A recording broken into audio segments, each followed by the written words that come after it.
He revolutionized the guitar, inspired millions, and redefined rock itself. Yet behind Eddie Van Halen's infectious grin and mind-bending solos lay rivalries few ever knew about. There were 6 guitarists he admired, competed with, and at times couldn't stand. What drove this hidden tension between legends? And why did some of rock's greatest names end up on Eddie's secret hate list? Join us as we find out the 6 guitarists Eddie Van Halen hated the most. Number 6, Eric Clapton. Before Eruption, before the screaming crowds, a teenage Eddie Van Halen was sitting in his Pasadena bedroom with a cheap guitar and a worn stack of Cream records. Night after night, he dropped the needle on Crossroads, trying to capture every bend and fiery lick from Eric Clapton's Les Paul. Clapton wasn't just an influence, he was a reason Eddie picked up the guitar. He once told Guitar World, "Clapton was my main influence. I used to sit there for hours trying to figure out what he was doing. I'd play that solo on Crossroads note for note. He was God to me." In those early years, Eddie didn't care about fame or tone or songwriting. He wanted to understand what made Clapton's playing feel alive. The phrasing, the sustain, and the pauses shaped his musical DNA. But time changes everything. By the late 1970s, Eddie Van Halen had done something even Clapton hadn't. He reinvented the electric guitar. When Eruption hit, it sounded like it came from another world. His two-handed tapping, harmonic squeals, and dive bombs redefined guitar technique. Suddenly, this shy kid from Pasadena became the future of rock. Fans worshipped him, but not everyone cheered. The old guard, musicians Eddie once idolized, listened with skepticism.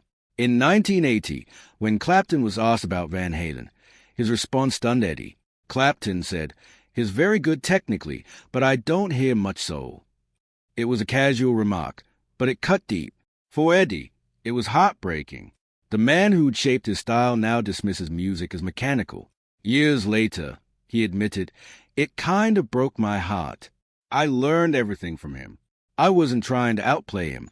I was inspired by him. To hear that he didn't like what I was doing really got to me." Eddie never fired back.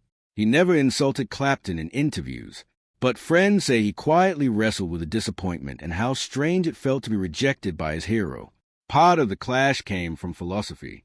Clapton's guitar work was built on restraint, a blues-rooted style where tone and phrasing told the story. Eddie's was about freedom, distortion, feedback, and fearless experimentation. In a sense, they represented 2 eras. Clapton, the sound of the 60s, Eddie, the sound of the future. Yet even through the pain, the admiration never faded. In 1995, Eddie admitted, "Clapton's tone on Crossroads, that's still untouchable. I don't care what anybody says. That's pure feeling. You can't fake that." The 2 men eventually met in Los Angeles in the mid-1980s. Eddie was hopeful, like a fan meeting his idol for the first time. Clapton was polite but distant. They talk about guitars, tone, and amps, but not about emotion. Afterwards, Eddie told a friend, "He's just a man. I think I love the myth more than the person." That moment changed him. It was when Eddie stopped seeing legends as gods and started seeing them as humans, brilliant but flawed. Later, when asked if Clapton's words still bothered him, Eddie laughed softly. "Nah, maybe he didn't get it. Maybe I didn't get him either. We're from different planets, man." That line captured them perfectly. 2 guitar gods from different worlds. Clapton painted with blues and shadows. Eddie splashed neon across the sky. After Eddie's passing in 2020, Clapton reportedly spoke warmly of him in private, calling him a true innovator. Though he never made a public statement, fans who knew their story understood the gesture. By then, Eddie had long made peace with it. In 2001, he told Guitar World, "If Clapton hadn't existed, neither would I. Whatever he thinks of me doesn't change that." By the end, Eddie's admiration hadn't vanished. It had matured. "I'll always be chasing what I heard on those old Cream records," he once said. That's where the fire started. Eddie's heartbreak over Clapton ran deep, but his next feud burned hotter. This time, it wasn't disappointment. It was pure rivalry.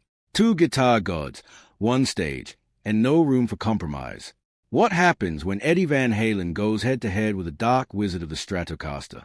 Number 5, Ritchie Blackmore. There are few things more nerve-wracking for a young guitarist than meeting a hero, especially when that hero is Ritchie Blackmore, the moody and unpredictable genius behind Deep Purple and Rainbow. For a teenage Eddie Van Halen, Blackmore wasn't just another rock star. He was a prophet of tone. Eddie would study Byrne and Highway Star note for note, replaying them until his fingers bled. He admired the precision of Blackmore's solos, the bite of his distortion, and that haunting sense of drama that hung over every riff. To Eddie, Ritchie was one of the few who could make a guitar sound truly alive. When Van Halen's debut album exploded in 1978, Eddie suddenly found himself standing alongside the men he'd grown up idolizing. He was no longer a kid with a Strat copy in his bedroom. He was a peer, a chart-topping guitarist rewriting the rules of rock. But the dream soured quickly when he finally met one of his gods. In a 1982 interview with guitar players Jasabrecht, Eddie recalled their first encounter. "He just stared at me," Eddie said. "Wouldn't say hi, nothing. I was crushed. I thought, wow, I looked up to this guy my whole life, and he just blew me off." That silence hit harder than any insult. Eddie wasn't arrogant. He was disarmingly open, a guy who could talk gear and pick up wiring for hours. He jammed with anyone, and laughed easily. What stayed with him about Ritchie was the chill, the blank stare, the lack of warmth, the total absence of connection. Years later, Eddie mentioned it again.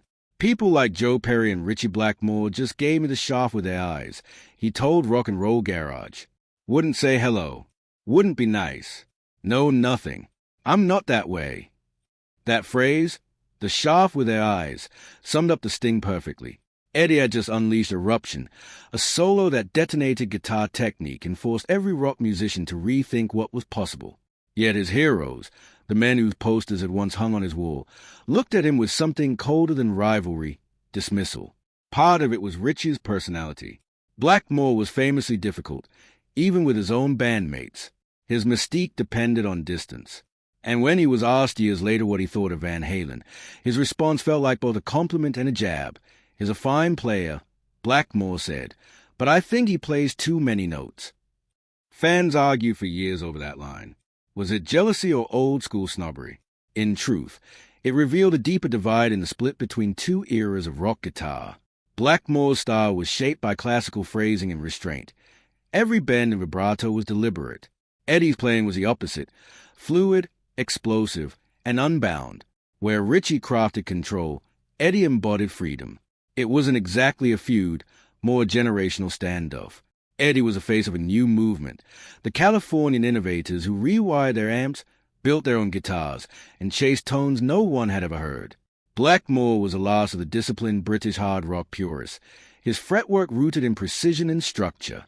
Still, Eddie never turned that cold encounter into bitterness. In a 1995 Guitar World interview, he looked back with understanding. "I was probably just too sensitive back then. Maybe he was shy, or didn't know what to say. But man, I worshipped that guy growing up. Still do." And over time, even Ritchie softened. In 2008, he told Classic Rock magazine, Eddie Van Halen brought something new. "I can't deny that. What he did with the whammy bar, the tapping, it was clever.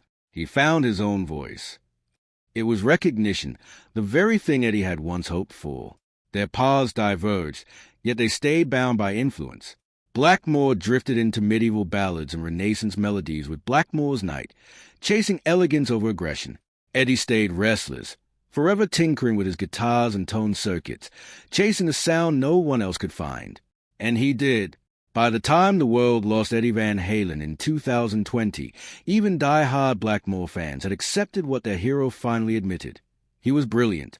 He found something that everyone else was trying to find. The word came decades late, but for Eddie Van Halen, they were enough.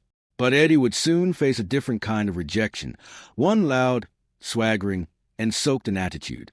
Number 4, Joe Perry.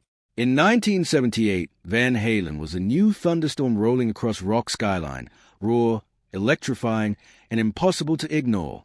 The band's debut album had just begun to shake the airwaves, and Eddie Van Halen, barely 23, was still the hungry kid from Pasadena trying to prove he belonged among the guitar gods. Each night on tour, he tore through solos like his life depended on it. But behind the amps and flashing lights, something quietly stung him. The cold indifference of the men he'd grown up idolizing, players like Joe Perry of Aerosmith. Eddie once told Jasabrecht in a 1982 guitar player interview how that early tour felt. People like Joe Perry would just give me the shaft with their eyes, he recalled. Wouldn't say hello. Wouldn't be nice. No, nothing. I'm not that way. Imagine being the young prodigy on the road, playing with everything you have, night after night, and when you finally bump into the heroes whose posters hung on your wall, they don't even look your way. No nod, no smile, just that cold, unreadable stare. He felt that Perry and others like Ritchie Blackmore saw him as a threat. In that same interview, he put it bluntly, they wouldn't go out of their way to help anybody cause they would feel threatened. It wasn't just bitterness. It was an honest read of the generational shift happening in the late 70s. Eddie's style, fluid, fearless, and rooted in invention, had redrawn the map of electric guitar playing. The old guard was blues and swagger. The new one was speed, precision, and sonic experimentation. Perry, a cornerstone of the 70s hard rock, came from a school built on riff-heavy grooves and raw attitude. His tone was thick, swampy, and full of sleaze, the soundtrack of cigarette smoke and backstage chaos. Eddie's, by contrast, was lightning in stereo. His two-hand tapping, his use of harmonics and whammy bar dives, and his obsession with tone shaping made his sound futuristic, almost alien. To some veterans, it didn't feel like evolution, more like an invasion. Eddie never confronted Perry publicly, never lashed out. But privately, he couldn't shake how strange it felt to be treated like an outsider by the very people who'd inspired him. He wasn't asking for mentorship, just a handshake, a moment of shared respect. Instead, he walked away with a quiet resolve. If they wouldn't open the door, he'd build a new one. Still, Eddie's heart wasn't wired for grudges. He loved the guitar too much for that. He once said, I don't give a fuck if I'm playing a Holiday Inn lounge. I enjoy playing. That line said everything about his spirit. He played for the sheer thrill of creation, not politics, not approval. Music, to him, was an act of joy. And if others couldn't see that, it was their loss. Ironically, years later, Joe Perry would completely reverse his stance. Time as a way of stripping away ego and leaving only truth. In 2013, during an interview covered by Van Halen News Desk, Perry looked back with open admiration. Eddie's playing was just phenomenal. He took everything that he'd heard and put his own stamp on it. I thought, oh my God, this is great. He reinvented guitar playing. Perry described hearing Van Halen's debut album for the first time, completely floored by what he was listening to. I was blown away, he admitted. I kept going back to figure out those little tricks and things. The sound, the energy, it was just so different. For Eddie, that belated respect came too late to erase the sting of those early years, but it spoke volumes about his impact. Even those who once turned away eventually had to acknowledge what he had done, not just for rock, but for the guitar itself. And yet, even at his peak, he never talked down to anyone. The same humility that marked his early disappointment stayed with him. When asked about players from the previous generation, Eddie always spoke with warmth. They made me want to play, he said. I wouldn't be here without them. By the time Eddie earned Joe Perry's respect, he'd already stopped chasing anyone's approval. But the next clash wasn't personal, it was intellectual. What happens when Eddie Van Halen collides with the MIT-trained genius who built Boston perfection from a basement lab? Number 3, Tom Scholz. It was supposed to be just another sunny afternoon show in the late 1970s, Van Halen and Boston sharing a bill, both riding the crest of America's new rock wave. The crowd buzzed, beers in hand, the stage humming with feedback. Eddie Van Halen had just finished his solo, raw, fearless, dripping with adrenaline. The audience was still roaring when Tom Scholz stepped up next. Then, something strange happened. Tom Scholz from Boston, too, Eddie later recalled. We played right before them. I forget where, and I do my solo. And then all of a sudden he does my solo. It was real weird, because it was a daytime thing. I was standing on stage, and the whole crowd was looking at me like, what's this guy doing? I was drunk. I got pissed. The image stuck with him. Some fans thought Scholz was paying tribute. Others thought he was copying. To Eddie, it felt like theft, not of riffs, but of identity. That irritation grew sharper because Scholes wasn't exactly warm backstage. Eddie described him bluntly. He never comes around. He doesn't say hi, doesn't do anything. Just kind of hides out, runs on stage and plays, and disappears afterwards. The mix of imitation and aloofness stung. Eddie respected confidence, but silence read as arrogance. Tom Scholes, on the other hand, wasn't trying to steal thunder. He was the opposite of Eddie in almost every way, a perfectionist engineer with an MIT master's degree in mechanical engineering, who recorded Boston's debut album in his basement studio. He built his own gear, fine-tuned every frequency, and created the Rockman amp system that shaped arena rock's glossy tone. Where Eddie played by instinct, Scholes calibrated by science. Their worlds collided like oil and water. Eddie was chaos and feel. Scholes was structure and control. One lived for improvisation, the other trusted formulas. And yet both chased the same goal, the perfect sound. Eddie hinted at this frustration in a 1980 interview with Guitar Player. There were guys out there already trying to play what I was doing, the tapping, the runs, all that stuff. Even people who'd been around longer. It's flattering, but it's like, hey man, come up with your own thing. He didn't name Scholes, but everyone knew the reference. Roadies whispered about it for months. To Eddie, originality wasn't optional. It was sacred. He'd built his Frankenstein by hand, soldering pickups, sawing bodies, and blowing up amps until he found his voice. Seeing someone mirror that sound felt like watching a stranger wear your face. There's a difference between inspiration and duplication, he told Guitar World years later. You can be inspired by someone's playing. That's how we all start. But if you don't evolve, you're just tracing someone else's shadow. Scholes never publicly addressed the story. He was famously private, preferring soldering irons to microphones. Yet his reserved personality clashed naturally with Eddie's open, beer-in-hand charisma. Crew members said Scholes would spend hours backstage adjusting decibel curves while Eddie laughed with fans and swapped guitar tips. Two geniuses, same passion, different planets. Critics loved comparing them. What separated them philosophically was emotion. If you think too much, Eddie once said, you lose it. Music isn't about formulas. It's about feel. That line summed up why Scholes' precision sometimes rubbed him wrong. Because of Eddie, imperfection was a magic. Still, mutual respect eventually surfaced. In a rare Boston Globe interview from the early 80s, Scholes admitted, he's got imagination. You can't teach that.